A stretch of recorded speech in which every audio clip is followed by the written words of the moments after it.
안녕하세요. 저는 국회의원 박용진이고요. 지역구는 서울 강북구예요. 강북구 을지역구입니다. 더불어민주당 소속이고 지금 교육위원회에서 활동하고 있어서요. 오늘 이렇게 뉴스포스트 독자분들하고 같이 만나게 됐습니다. 반갑습니다.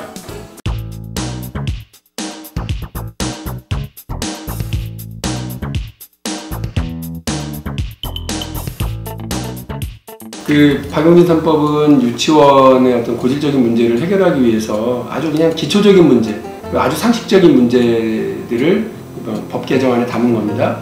사립학교법, 유아교육법, 그리고 학교급식법 3개의 법을 개정하는 내용이고요. 사립학교법에서는 대부분의 유치원 원장님들, 설립자들이 겸하고 있거든요. 그런데 유치원에서 문제가 있거나 혹은 처벌을 받아야 될 일이 생기면 설립자에게 권고를 해요. 교육당국이 직접 하는 게 아니라. 설립자가 본인인데, 원장이 본인인데, 그럼 셀프 징계가 되잖아요. 이런 셀프 징계를 막기 위해서, 솜방망이 처벌을 막기 위해서 사립학교법 개정을 하고요. 두 번째로는 해마다 2조가 넘는 돈을 사립유치원에 누리과정 지원금으로 하고 있는데, 이 돈이 명확한 목적이나 이런 것들을 이제 담지를 않고 있어서 그냥 갖다 막 써도 되는 것처럼 이분들이 알고 있고, 대법원 판례에서도 이걸 처벌하기는 애매하다 라고 하는 판례들이 나오고 있어서요. 그 지원금을 보조금으로, 그래서 목적 외에 이제 쓰게 되면 횡령죄로 처벌할 수 있는 그런 조항을 만드는 거예요. 그게 핵심이고요. 세 번째로 학교급식법의 경우는 유치원도 학교다라고 법으로는 정해놓고도 유치원에서의 급식을 학교급식법의 대상으로 삼지를 않았어요. 심지어는 뭐 닭 세 마리 삶아가지고 200명을 먹였다고 하는 신종 오병이어의 기적을 이렇게 선보이는 데도 있다는 거 아니에요? 그래서 그런 학교급식의 대상으로 유치원 급식을 지정을 하고 그에 맞는 대통령 시행령들을 좀 정하도록 했거든요. 그러면서 그 유아교육법에 또 그 투명한 회계 시스템을 의무화하는 조항도 나왔습니다. 원래부터 계획하고 있었던 거였어요. 그러니까 10월 5일 날은 우리 현장에서 어떤 실태를 확인하고 고발하는 자리였고요. 그리고 중간에 법안 발의를 하려고 계획이 있었고요.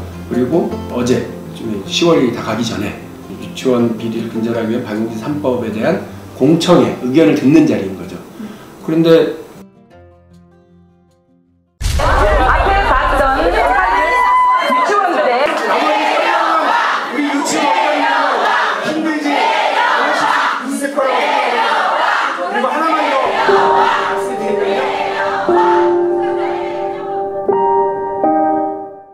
첫째 실태를 확인하는 10월 5일 토론회는 유치원 원장님들이 너무 많이 와서 난리를 피우시는 바람에 이제 그렇게 됐는데, 어제는 또 한 명도 안 오셔서 토론 때 자신들의 의견을 좀 반영해 주기를 기대를 했는데 그것도 또 안 하신다고 해서 좀 아쉬웠어요.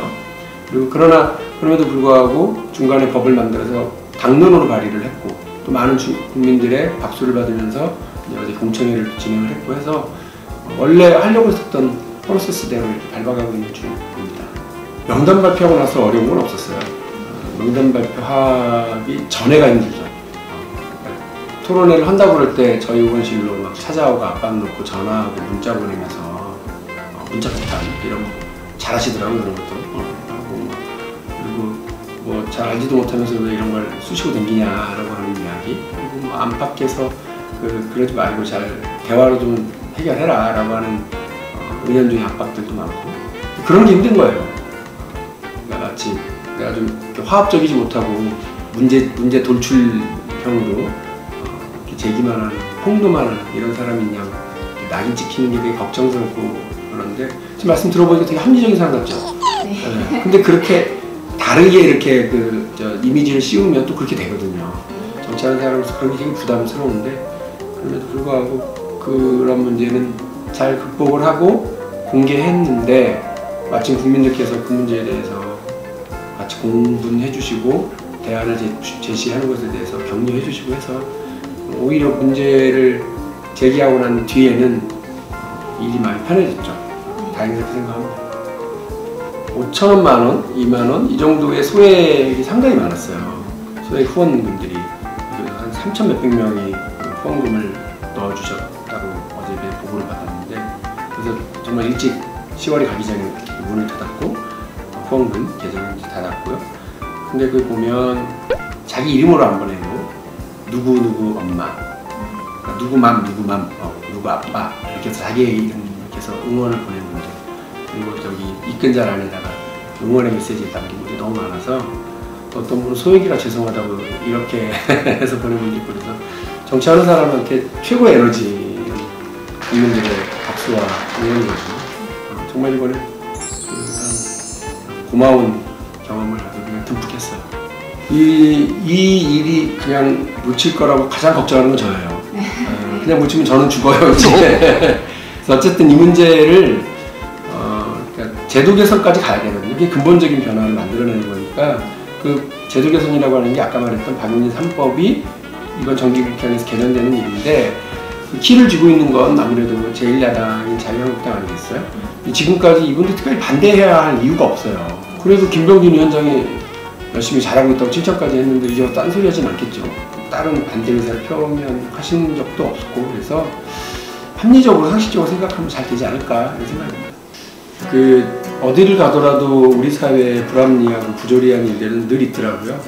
특히나 법과 제도를 제대로 적용해야 되는 관료들, 우리 국민들의 세금으로 월급 받으면서 일하고 있는 관료들이 정무위에서 보니까 금융위원회가 삼성과 일부 재벌들에게 그들에게 혜택을 주고 그들의 부당한 어떤 탈세 이런 경우를 적발하지 못하는 경우들이 질비하게 있었고, 그 교육위원회 가보니까 교육 관료들이 버젓이 있는 법과 제도를 제대로 적용하지 못해서 어떻게 보면 문제점들이 이번에 드러났다고 보거든요.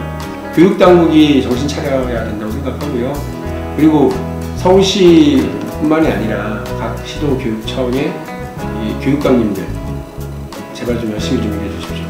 교육감이 최고의 교육자라고 생각하시고요. 정치인이 아니라 이런 일에 대해서 저보다 더 용기를 내주시고 하루에 10번씩 용기를 내서 잘못된 교육 현장의 문제들은 과감하게 도려낼 수 있기를 기대를 하겠습니다. 그리고 고맙습니다. 안녕히 계십시오.